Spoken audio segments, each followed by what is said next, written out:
भारत की पहली मस्जिद कहे जाने वाली ये जामा मस्जिद क्या वाकई में 1400 साल पुरानी है?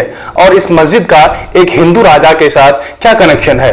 भारत में इस्लाम तलवार से आया था, ये बात आपने सुनी होगी। स्कूलों में नहीं, किताबों में नहीं, लेकिन सोशल मीडिया की जहरीली पोस्टों पर, टीवी की चीखती और चिल्लाती बहसों पर बार बार ये बात बोली जाती है। लेकिन क्या आप जानते हैं, भारत की पहली मस्जिद एक हिंदू राजा ने ही बनाई थी, और वो भी बिना किसी जंग के, बिना किसी खून और खराबे के। ये है चेरामन जामा मस्जिद, जिसके बारे में आपने शायद ही कहीं सुना होगा। बात है 7वीं सदी की, जब भारत का कोडुंगलूर, जिसे मुजीरिस कहा जाता था, दुनिया का एक बड़ा व्यापारिक केंद्र हुआ करता था। यहाँ अरब, रोमान और चीनी व्यापारी मसाले, रेशम और सोने के व्यापार के लिए आया करते थे। लेकिन क्या आप जानते हैं, ये वही जगह है जहां भारत में पहली बार इस्लाम आया, और वो भी बिना तलवार, बिना जंग और बिना किसी खून खराबे के, दोस्ती और व्यापार के रास्ते। कोडुंगलूर के एक स्थानीय इतिहासकार रमेश चंद्रन का कहना है कि एक हिंदू राजा और अरब व्यापारियों ने मिलकर एक ऐसी मस्जिद बनाई जो आज भी हिंदू मुस्लिम एकता का मिसाल बना हुआ है। चेरामन जामा मस्जिद भारत के कोडुंगलूर में है। कहा जाता है कि इस मस्जिद को 629 ईस्वी में बनाया गया था। यानी अगर देखा जाए तो यह मस्जिद पैगंबर मोहम्मद के जीवित रहते हुए मस्जिद बनाई गई थी। यहाँ के पुराने लोगों के मुताबिक कोडुंगलूर के चेरा वंश के राजा चेरामन पेरुमल ने एक रात सपना देखा कि चांद 2 हिस्सों में बट गया है। ये वही चमत्कार है जो पैगंबर मोहम्मद से जुड़ा हुआ था। राजा ने इस सपना को गंभीरता से लिया और अपनी सत्ता, ऐशो आराम छोड़कर निकल पड़े मक्का की ओर। कुछ परंपराओं में ऐसे कहा गया है कि वो मक्का में जाकर पैगंबर मोहम्मद से मिले और वहां जाके इस्लाम कबूल कर लिया, और नाम रखा गया ताजुद्दीन। कुछ समय अरब में ही बिताया, इस्लाम की शिक्षा ली और फिर फैसला लिया भारत जाकर इस्लाम का सच्चा संदेश पहुंचाना है। लेकिन अफसोस, वो भारत कभी लौट ही नहीं पाए। वापसी के दौरान ओमान या जफर में उनकी तबीयत बिगड़ गई और वहीं उनका निधन हो गया।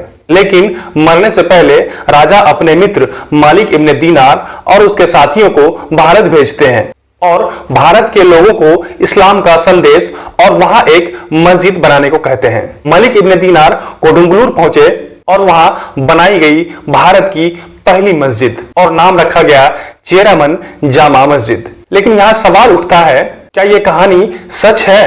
कुछ इतिहास के जानकार कहते हैं कि यह कहानी शायद पूरी तरह सच ना हो, बल्कि ये एक तरह का प्रतीक है जो हिंदू राजा और अरब व्यापारियों के दोस्ती को दिखाती है। फिर भी पुराने खोजे गए सामान जैसे सिक्का, बर्तन दिखाती है कि 7वीं सदी में कोडुंगलूर में अरब व्यापारी आते जाते थे और वहां खूब चहल पहल थी।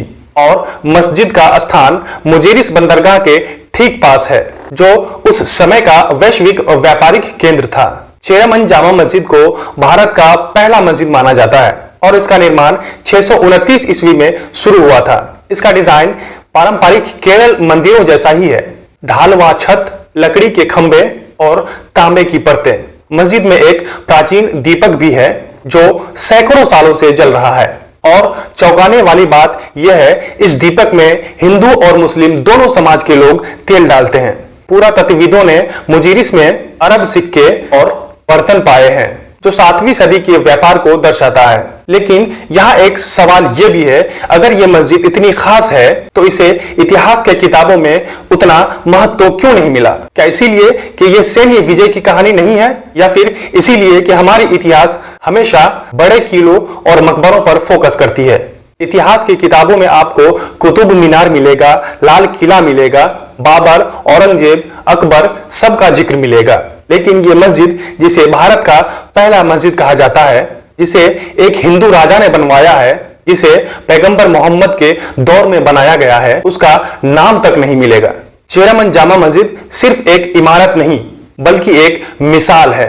यह दिखाती है कि भारत में इस्लाम तलवार से नहीं, प्यार और दोस्ती से आया है। यह मस्जिद हिंदू और मुस्लिम एकता का प्रतीक है जो आज भी जीवित है। लेकिन क्या यह कहानी स्कूल की किताबों में पढ़ाई जाती है? नहीं, क्योंकि यह कहानी नफरत फैलाने वालों के कोई काम का नहीं है।